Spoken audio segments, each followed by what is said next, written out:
Hi, welcome to Walk Through the Bible Australia. And in this series, we're going to be walking through, did I say walking? Maybe it's running, maybe it's jogging. Sometimes it might even feel like you're crawling. But we are going to be going through the story of the Old Testament.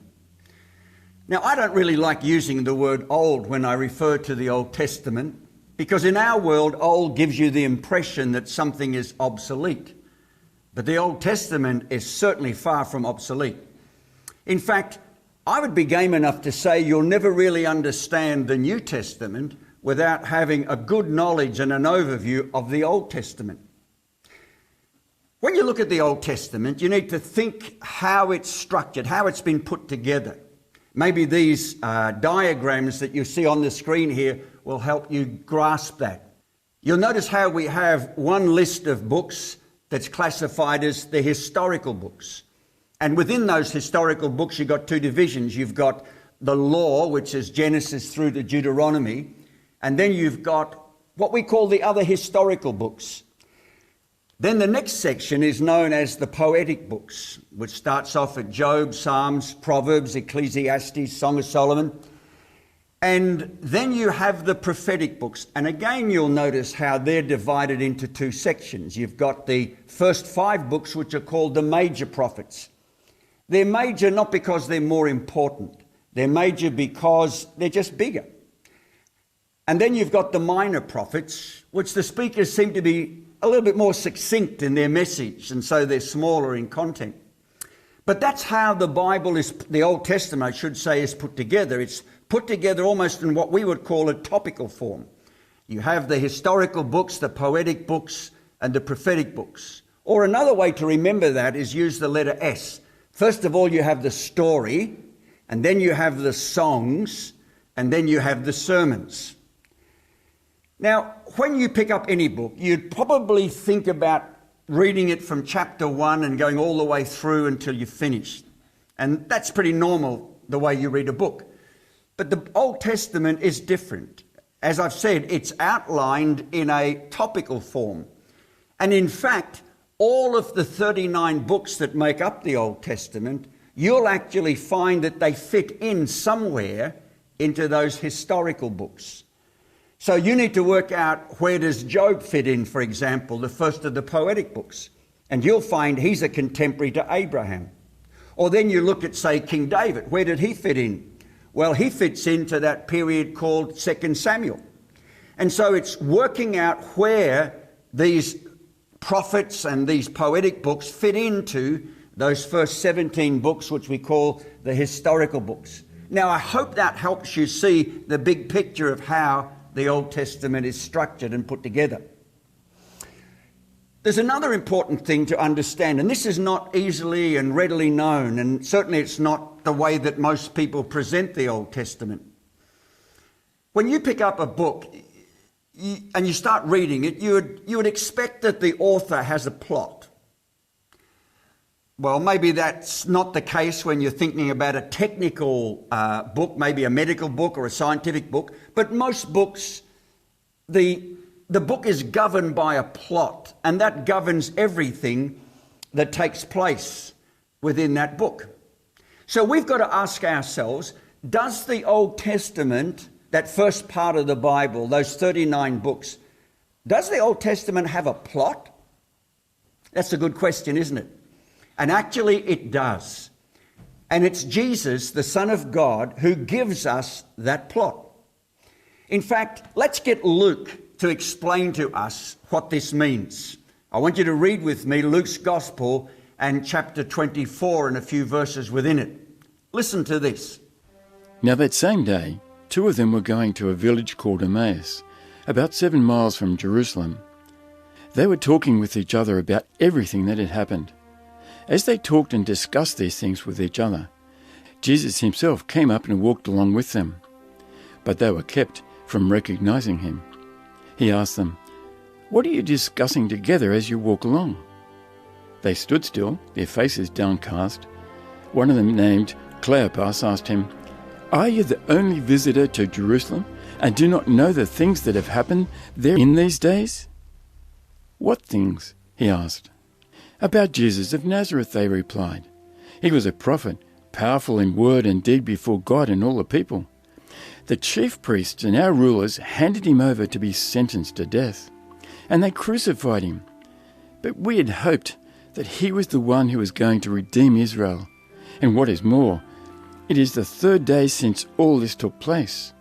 In addition, some of our women amazed us. They went to the tomb early this morning, but they didn't find his body. They came and told us that they had seen a vision of angels who said he was alive.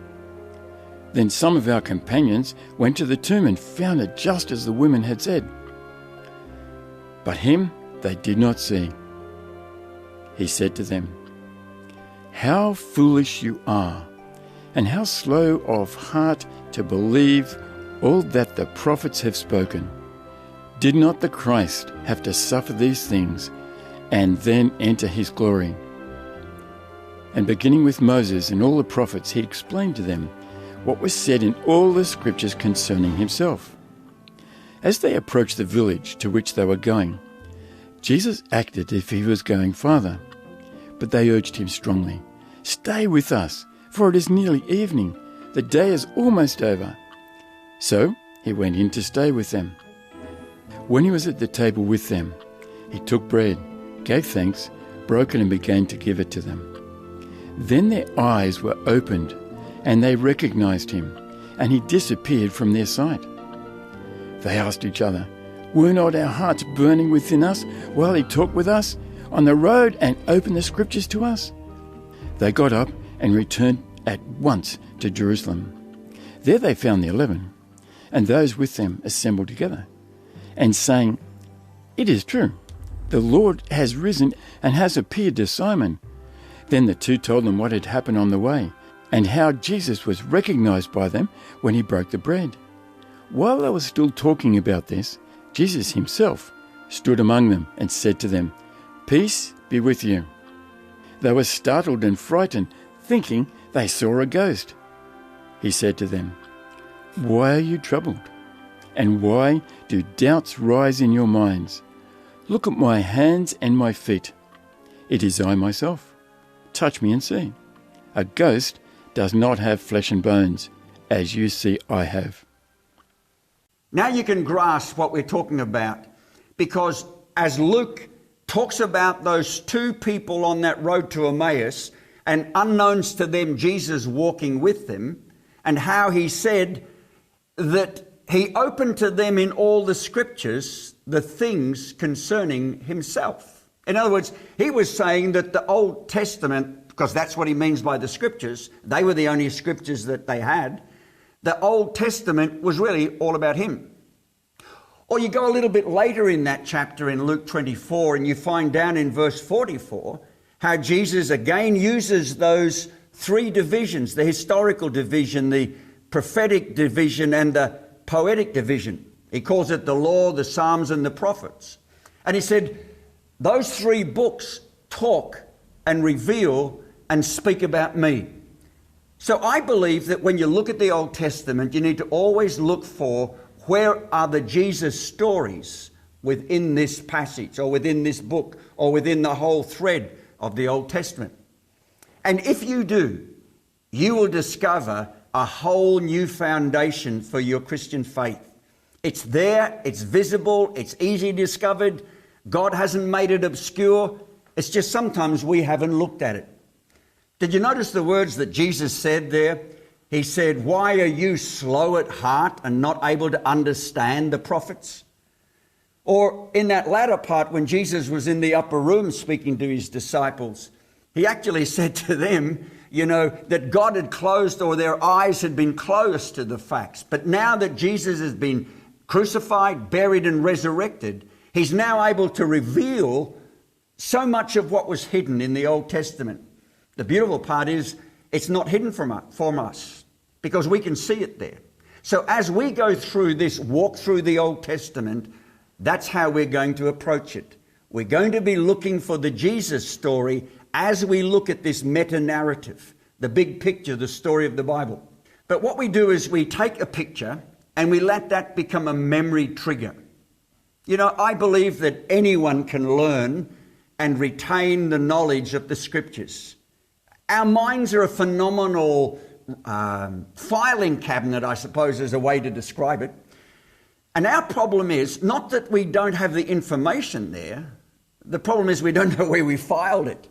And so what we'll do using these pictures on these cards is we'll give you a way that will create a memory trigger to help you recall the storyline of the Old Testament. And we start off with creation, the fall, the flood, the nations. And then we have the big four, Abraham, Isaac, Jacob and Joseph. And that gives you the book of Genesis. And then we'll go through from Exodus through to Deuteronomy, where you'll meet Moses. We'll talk about the Passover. We'll talk about them coming through the Red Sea and going to the other side, and certain things that happen after that that are so important for our Christian life and our understanding of our faith. We get to the place where Moses goes up on Mount Sinai and he gets the law.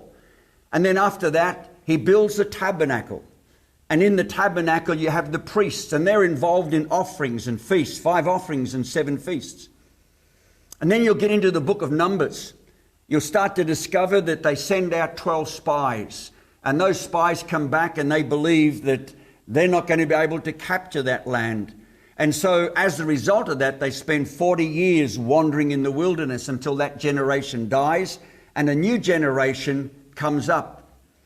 And the leadership of that is passed over from Moses to Joshua. Oh, I forgot one thing about that.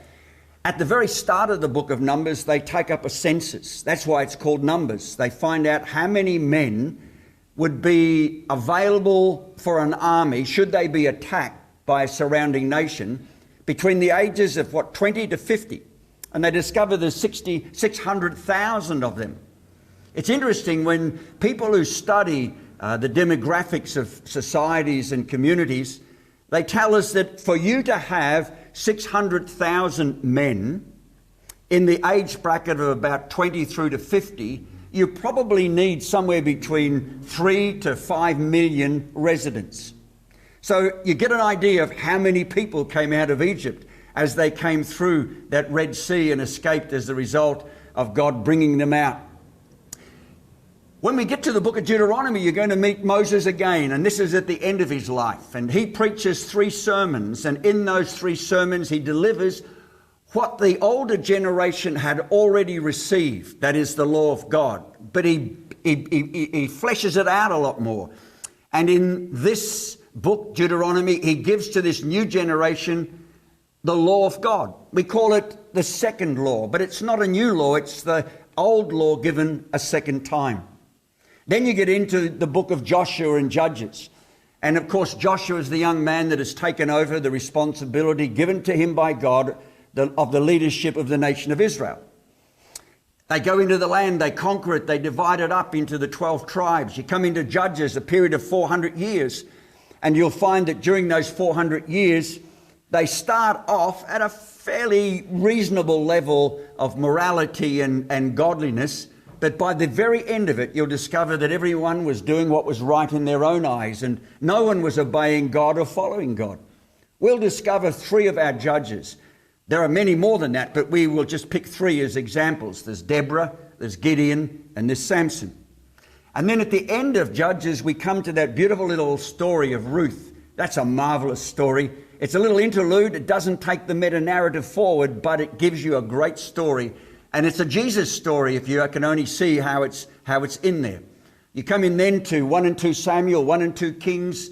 They give us the history of King Saul, King David and King Solomon and the growth of the nation of Israel and the tragedy that took place when that nation was divided, when 10 tribes decided that they were going to reject King David's family and his heirs, and they set up their own kingdom, and it became known as Israel.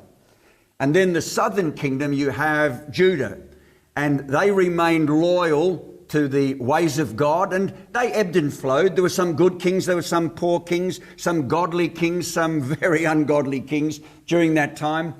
But gradually they fell into sin, and finally God steps in and judges them. And he brings, first of all, to the 10 northern tribes, Israel, the Assyrian nation down. And the Assyrian nation came and destroyed and took them into captivity. But the southern kingdom, and remember this, God way back in Genesis said to Abraham that it was through his family that the blessings of the Saviour would come. And then he said it was going to happen through King David's family. So he's narrowed it down. And in King David's family, he was part of the tribe of Judah. So the southern tribe, the tribe of Judah, while they were as sinful and as wicked, almost as sinful and wicked as the northern tribes that God scattered, needed to be preserved. But he disciplined them. He took them into Babylon for 70 years. And after that 70 years of discipline was implemented or inflicted on them, as it were, they were able to return. They come back in 3 waves. First of all, it's Zerubbabel. He comes back, builds the temple. We'll talk about that. And then you'll find 78 years later, Ezra comes back. Oh, by the way, there is no book called Zerubbabel. You find his story in the first part of the book of Ezra. And then Ezra, he teaches in the Word of God, and there's a real spiritual revival and renewal takes place among the people that had returned from Babylon. And then 14 years after that, you find the book of Nehemiah. And Nehemiah, he builds the walls around Jerusalem to create a defense mechanism. And it's fabulous to read that story. Oh, there's also another book in there in the historical books, and that's the book of Esther. And that happens between Zerubbabel and Ezra. And during that time, there's this young lady who wins a beauty contest, is married to the king of Persia, and ends up being at the right place at the right time to save her people from annihilation. It was almost like there was a Hitler lived way back in those days, and he was determined that he was going to wipe out all the Jewish people. Well, Esther is the girl that stopped that from happening. Fabulous story of how God's sovereign providence is able to control what happens in the history of mankind to achieve his purposes. And of course, when you finish the book of Nehemiah, you've effectively finished the whole storyline of the Old Testament. Then you have 400 years of silence, as we call it. And by silence, we just simply mean that there were no God-given prophets. But during that time, huge things happened in their culture and in their nations that was molding and preparing them for the coming of Jesus. Well, 17 books, I suppose you'd say that's not really too many to read at a time to give you the whole story of the Old Testament. But you know, there's something else that's good to know, and that is you really only need to read 11 of them. Because some of the books, for example, the book of Leviticus, doesn't take the story forward. The book of Leviticus is a manual. It's a manual for the priests. Now, I don't know about you, but I have a manual in my car, and it's in the glove box. Well, at least that's what we call it in Australia. And I've never read it. I've never taken any notice of it. But my mechanic sure does, because that's written specifically for him. So when you look at the book of Leviticus, you need to think about it in terms of a manual for the priests. And then when you think about the book of Deuteronomy, well, remember, Deuteronomy is the law being given a second time, and we've already had the law in the book of Exodus. You've got Joshua and Judges. Ruth is a little interlude of what happens to a family that go down to Moab in the midst of a famine. And then you come into 1 Samuel, 2 Samuel, 1 Kings, 2 Kings. But Chronicles, 1 and 2 Chronicles, are editorials. Now, what's an editorial? Well, if you pick up the newspaper, you'll find probably the news on the first 2 or 3 pages. But then you should find somewhere the editor's interpretation of the news of the day. It's called an editorial, his opinion. And 1 Chronicles is the opinion of the writer of King David. It tells you about his life. It doesn't tell you any of the blemishes or bad things that he did. It just tells you because he's their hero, remember. And so 1 Chronicles is an editorial on King David. Then you have 2 Chronicles. It's an editorial on that southern nation of Judah. So in effect, the information that you find in 1 and 2 Chronicles, you will already have covered in 2 Samuel and 1 and 2 Kings. Then you come to the story of Esther. And with Esther, she's this beautiful young woman that saved the nation of Israel from annihilation, or the tribes of Judah from annihilation in Persia. but it doesn't take the storyline of God's grand story forward any. It's a bit of an interlude. So that brings us now down to reading 11 books. And if you read Genesis and Exodus and the book of Numbers, if you read Joshua and Judges, 1 and 2 Samuel, 1 and 2 Kings, Ezra and Nehemiah, those 11 books, you read the whole story of the Old Testament.